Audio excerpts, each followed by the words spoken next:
Bien le bonjour. Donc voilà, je vais vous faire découvrir cette fameuse abbaye qui est en ruine. Plus tard, par la suite, je vous montrerai des photos de ce qu'il y avait à un moment donné, le château et ce qu'il y avait. Là, vous voyez déjà, on commence par la petite fontaine. Il faut savoir qu'il y a eu aussi le tournage du film du Docteur Martin qui a été fait ici. Donc il y a eu quelques scènes qui ont été tournées. Alors ce qu'il faut savoir en plus, cette abbaye a été faite par les moines cisterciens. Donc c'est eux qui avaient fait la base, les premières bases du Vatican. Vous risquez pas prendre de l'eau comme ça. Je suis sur le bord. Donc ici en plus il y a des dragons qui se trouvent. Donc souvent on vous parle de dragons aussi. Que ce soit moi avec mon dragon. Mais vous savez, des fois je me crois avec l'histoire du roi Arthur. Donc là vous avez une petite fontaine qui s'y trouve. Une fontaine. Et l'ancien lavoir. Donc ici c'était un lieu marécageux à l'époque ça a été. Donc eux les moines ils avaient tout aménagé.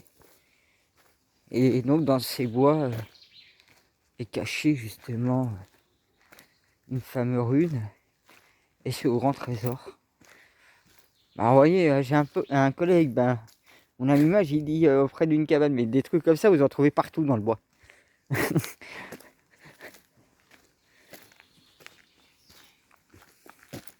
Un petit peu de publicité, une petite crêperie juste là, si vous êtes fan de crêpes.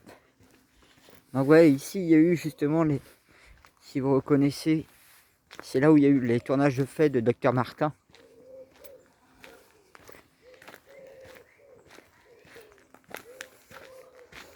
Donc ça c'est la Laïta. En face vous avez le Morbihan, ici c'est le Finistère.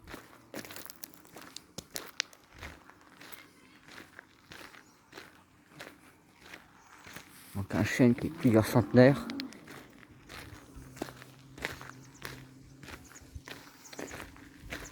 C'est vrai que c'est dommage que les propriétaires dans les années 50 ont démoli le château, même s'il était en ruine. Donc le château était au niveau de la lumière là. Donc tout ça c'est les moines qui ont aménagé. Donc là en plus c'est la mer est haute. Or dans le temps, donc il y a un promontoire un peu plus loin. Et il y avait justement un pont pour traverser en bois. Bon, je crois qu'il a été démoli pendant la guerre.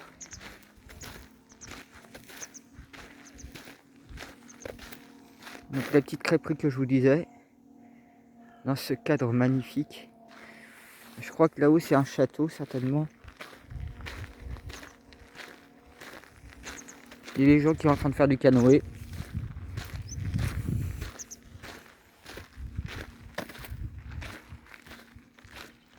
Et donc je crois que c'était là justement ils élevaient en même temps des poissons. Donc vous imaginez un lieu qui était marécageux.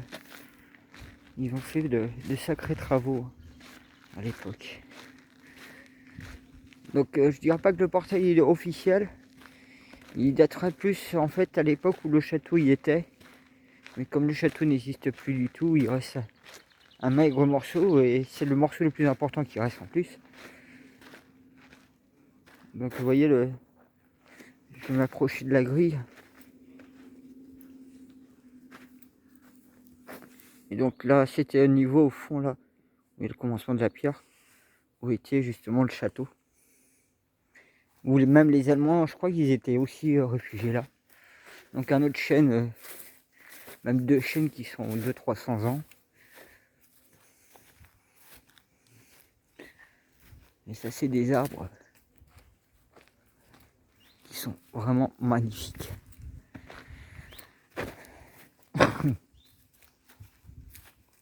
Vous voyez le cadre.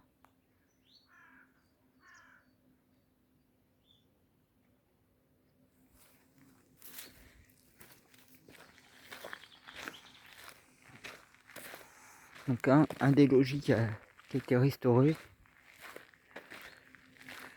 Alors, il reste un morceau encore de l'église en ruine. Et quelques bâtiments qui est plus des corps de ferme. Bon, ici c'était plus le verger potager. Je sais pas si ils ont retrouvé un cimetière quelque part.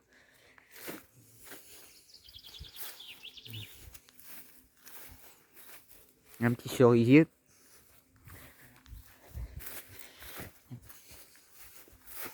Je vais vous lire vite fait la pancarte et puis je vous mettrai plus tard sur le château où il y a des photos encore existantes. Donc ben, l'église que je vous parlais, ce qu'il en reste.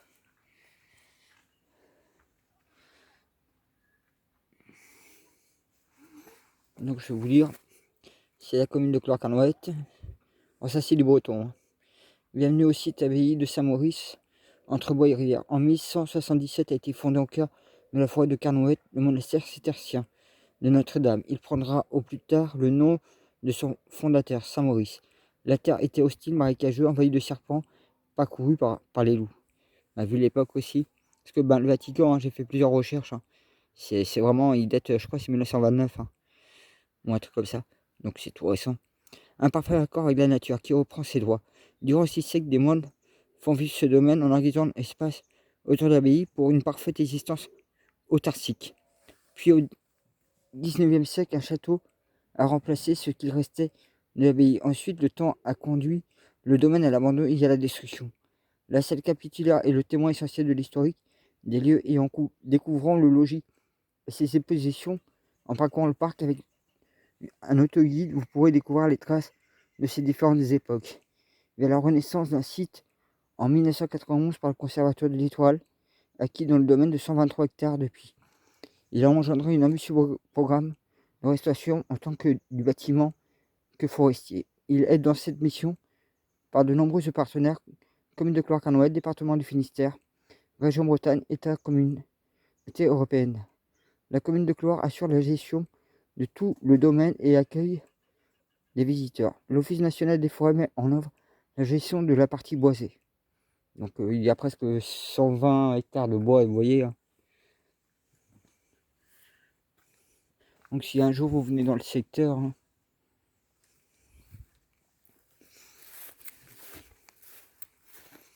en plus bah, vous savez qu'il y a une petite crêperie.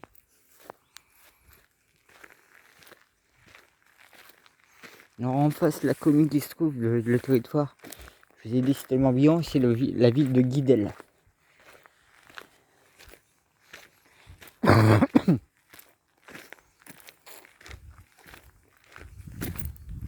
Donc, vous voyez, hein, il y a des arbres magnifiques partout ici.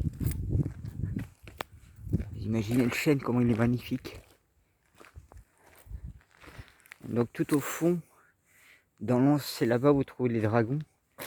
Donc ben voilà un peu le site en question. Quand je vous parlais de la chapelle Lotea, il faudrait que j'y aille. Je vais peut-être y aller tout à l'heure.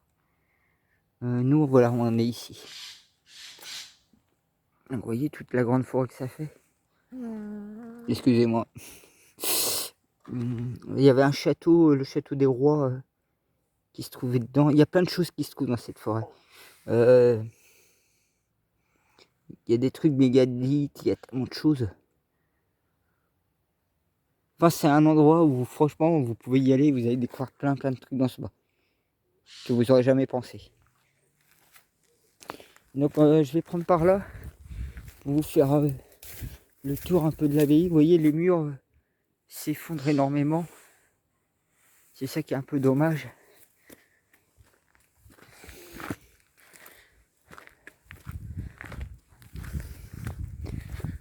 Là, il faut pas être bourré. Hein. C'est en pente. Et vous avez de jolies petites pierres partout.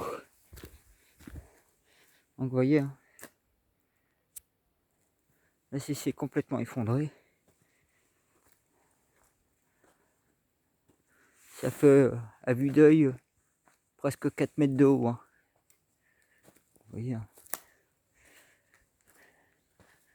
Et on voit toutes les fissures comme quoi ça menace. Hein. Vous voyez, ils ont juste sécurisé un petit peu.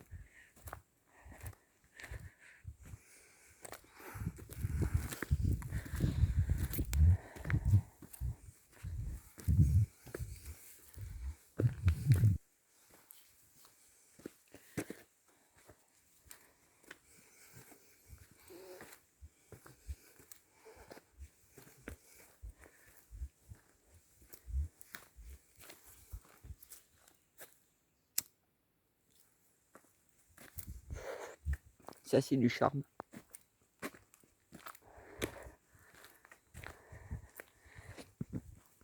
Ah, un petit trou pour voir à l'intérieur.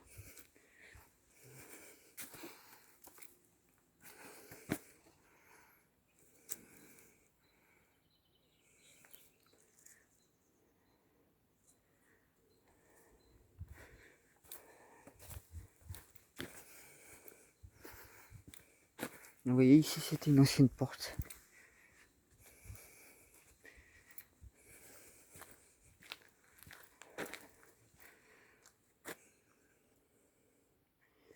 Ouais, du coup, j'ai mis en pause. Donc voilà, je suis arrivé. Je vois qu'il y a un petit sapin qui pousse sur le mur. Faudrait l'enlever.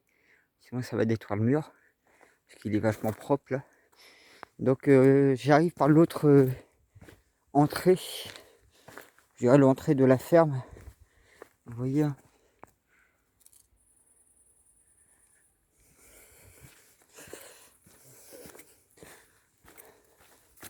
Donc vous voyez, il y a plein de chemins, il y a plein d'endroits pour les sportifs, pour les familles, pour les gens qui veulent découvrir ce qui se cache dans la forêt. Il y a plein de choses qui se cachent. Moi, je connais tout ce qu'il y a, les mégalithes, il y a plein de trucs. Donc voilà. Donc on est face à la grange et il y a un autre porche d'entrée. Donc voilà où ils se trouvaient les moines à l'époque. Ah bah, je suis désolé. Petit souci, c'est que pourtant il n'y a pas de soleil, il n'y a rien du tout. Hein. Vous voyez, je vais essayer de voir si je peux. Bah, je suis désolé, en fait, le bâtiment, c'est qu'un bâtiment de lumière en fait que vous avez. Il est vachement magnifique, c'est dommage. Et pourtant, il n'y a quasiment pas de soleil, c'est ça le truc. J'aurais bien voulu avoir trouvé un autre endroit. Je suis vraiment désolé. Hein. J'ai pas envie de passer par-dessus leur système. Je vais me casser la gueule moi là-dessus. Ah, je vérifie que la pierre bouge pas. Donc voilà, bah, je peux pas vous montrer plus. Et juste un petit bout comme ça vite fait. Donc la luminosité elle tape encore dessus. Et je vais essayer en prenant ce chemin pour voir où ça emmène. Bon bah, je vais essayer de descendre jusqu'en bas. Je vois qu'il y a une petite toile de tente. Et je vois qu'il y a une porte aussi. Donc il y a un petit pommier en plus. Donc ouais, en fait, vous voyez, ils ont carrément barricadé. Donc j'arrive même pas à trouver un trou.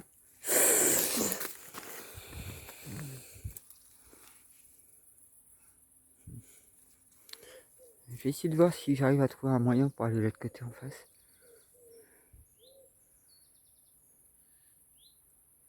J'ai un peu dérangé des canards en plus.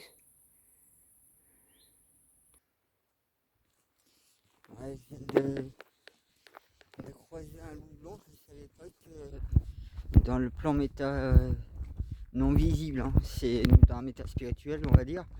Donc un humain lambda ne verrait pas, mais moi je viens de voir là, il y a un loup justement blanc magnifique là. Je m'attendais vraiment pas à ça.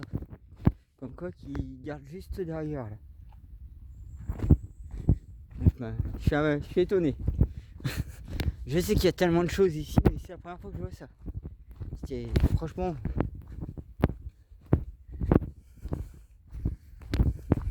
J'ai l'impression qu'il me suit. Du moins il me surveille. Donc voilà, je suis revenu à l'entrée. Donc je me dis que de toute façon un de ces quatre je viendrai visiter le château, l'abbaye. Comme ça je pourrais vous montrer à l'intérieur. Ouais, je passais juste à côté de cet arbre là. Et regardez, cette pierre, elle n'est pas naturelle, elle a été sculptée. Je reste étonné que je vois ça.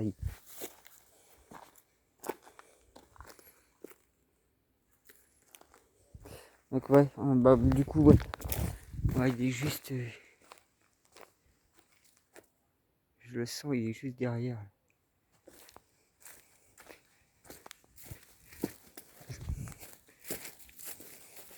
voyez, comme quoi entre le métaphysique et le métaspirituel, quand on n'est pas un humain lambda, qu'on a développé ses facultés, ses choses, automatiquement on se retrouve à voir des choses que beaucoup ne verraient pas. Ouais, le promontoire est un peu plus loin. Alors cette voie, je crois que si j'ai bien compris, c'est une voie romaine en fait. Donc les Romains passaient ici. Donc évidemment, si vous passez le détecteur de métaux ici, je pense que vous allez mal finir. Oui.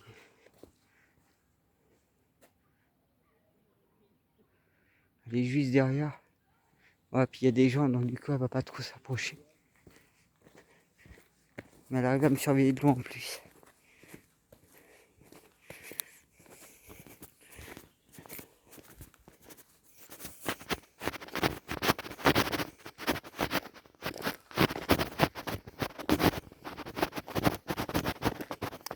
Aussi bien c'est elle qui pourrait m'emmener au trésor hein, caché ici. Elle était gardienne de ça.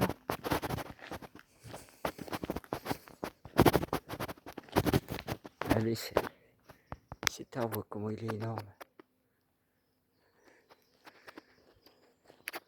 C'est vrai que si vous aimez la nature, ici vous êtes servi. Vous aimez l'archéologie, vous êtes servi. Vous aimez les jeux de piste et la chasse au trésor, bah justement il y en a ici. Voilà, ça c'est le promontoire qui reste du pont. Et donc il allait jusqu'en face. À marée basse, on voit encore les piliers de l'ancien pont.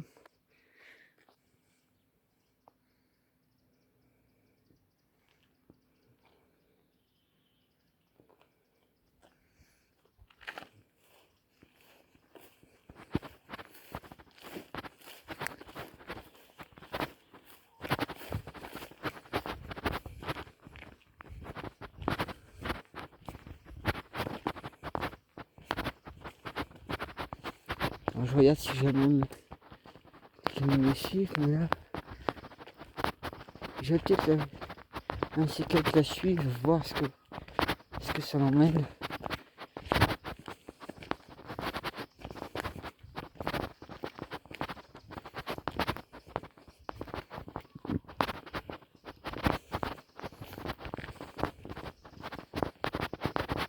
Je passerai bien une nuit dans les bois ici. Je pense qu'il doit se passer pas mal de choses. Parce que la petite toile de tente que je vous ai montrée tout à l'heure, franchement, vous dormez à genoux debout, si vous voyez ce que je veux dire. Vous ne pouvez pas vous allonger. Ça doit être une cabane de pêcheurs ou un truc comme ça. Vous voyez ce que je veux dire. Regardez ce chêne là. C'est presque 20 mètres de haut. Celui-là, il a au moins 500 ans.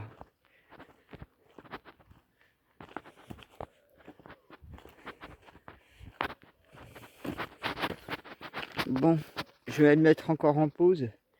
Le temps d'arriver au promontoire où il y a les dragons. Ouais, je viens de croiser deux petites bébêtes là.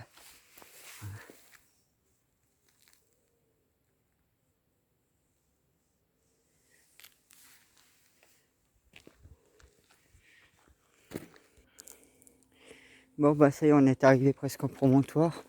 C'est vrai que ça fait une petite trotte hein, quand on marche comme ça.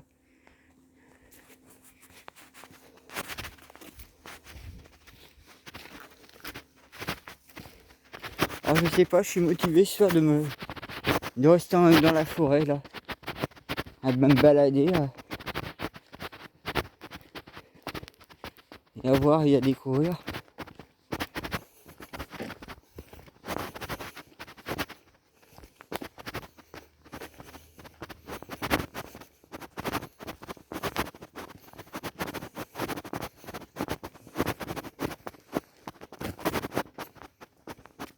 Il y a encore une cabane qui était faite derrière.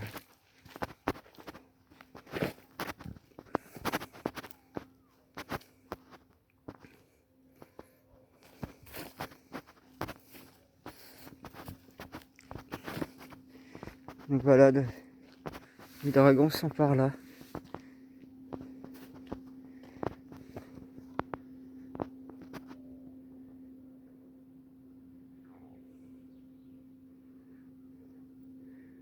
Alors comme je me dis, j'ai jamais été plus loin sur la voie romaine que ouais, je suis motivé en fait.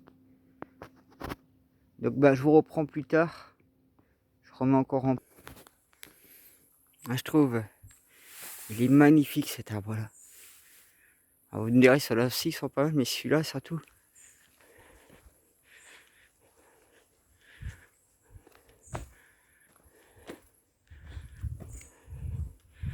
Donc je m'enfonce toujours un peu plus dans la forêt. Il doit être 21 h ou un truc comme ça.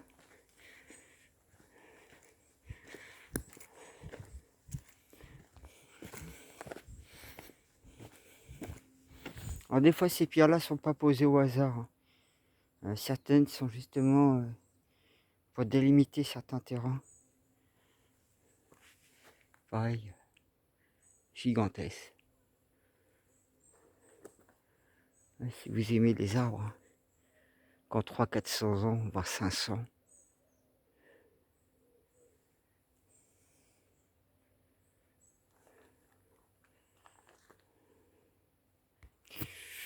Donc bah là je suis un petit peu sorti de la forêt, mais je suis toujours dans le chemin romain.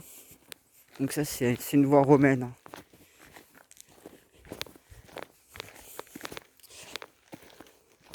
Donc ça fait une bonne trotte.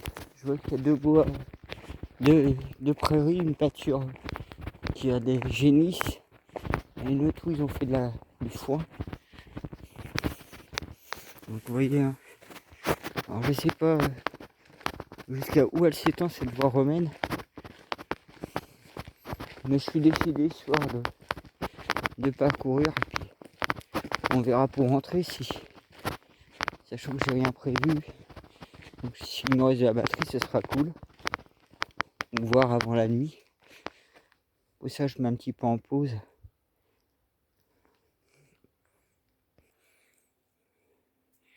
Voilà, je vous reprends parce que j'étais sûr de ça. Vous voyez, en fait, c'est tout des murs en fait, quand c'est fait.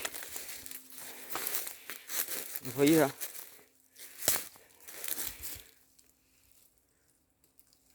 Donc de chaque côté, en fait, c'est des murs quand c'est construit. Et c'est ce qu'ils faisaient, hein, les anciens, souvent. Et donc là, je viens de retrouver justement le même mur qu'il y a à mon terrain. Et je sais que le chemin de mon terrain, j'ai toujours eu des doutes que c'était une voie romaine. Donc vous voyez, ça c'est un des points que j'ai remarqué.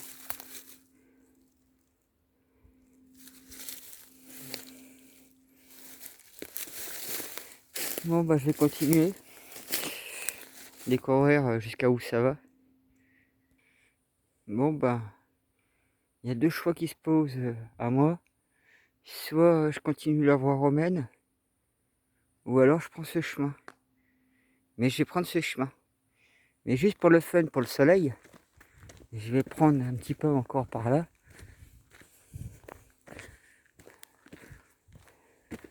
Alors, vous voyez, comme c'est fait, on pourrait penser que si bien il y a eu une construction romaine là.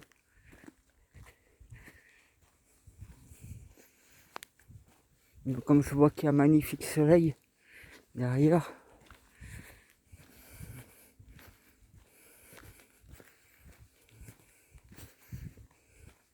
Ah, puis on voit des constructions de maisons.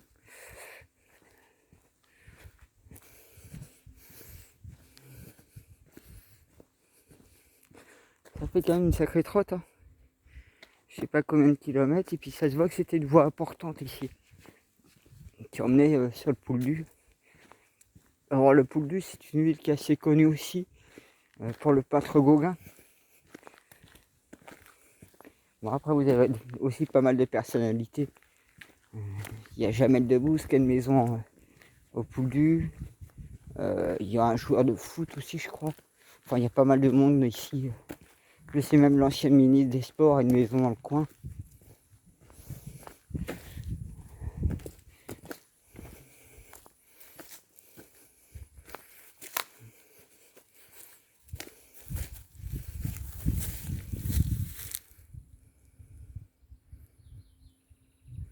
À Moriade.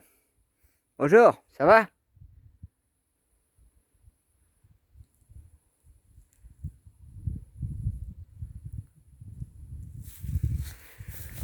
Bon, bah, je vous reprendrai un petit peu plus tard.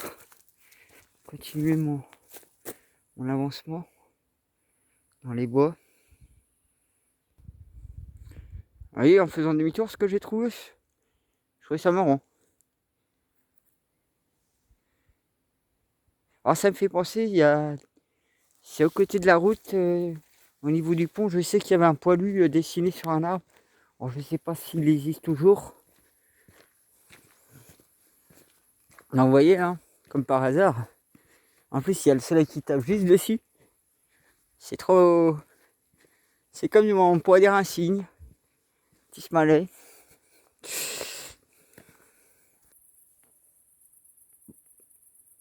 Bon, bah, je vois qu'en fait, je suis allé au maximum. Et je me trouve en limitrophe de parcelles, je pense.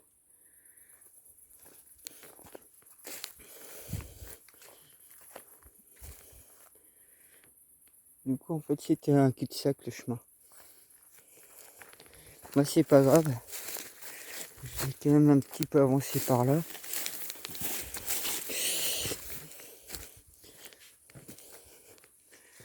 Alors, je vais pas trop m'enfoncer vu l'heure. Vous voyez, hein, le lieu, il est vraiment marécageux. Donc là, on est en période sèche, ça va.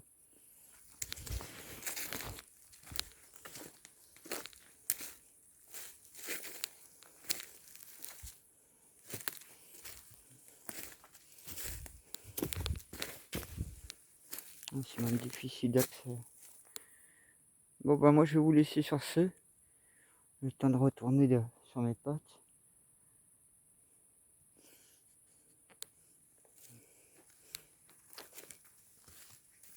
Alors, dans cette forêt aussi, on trouve justement des myrtilles. Et les pierres m'attirent, comme toujours.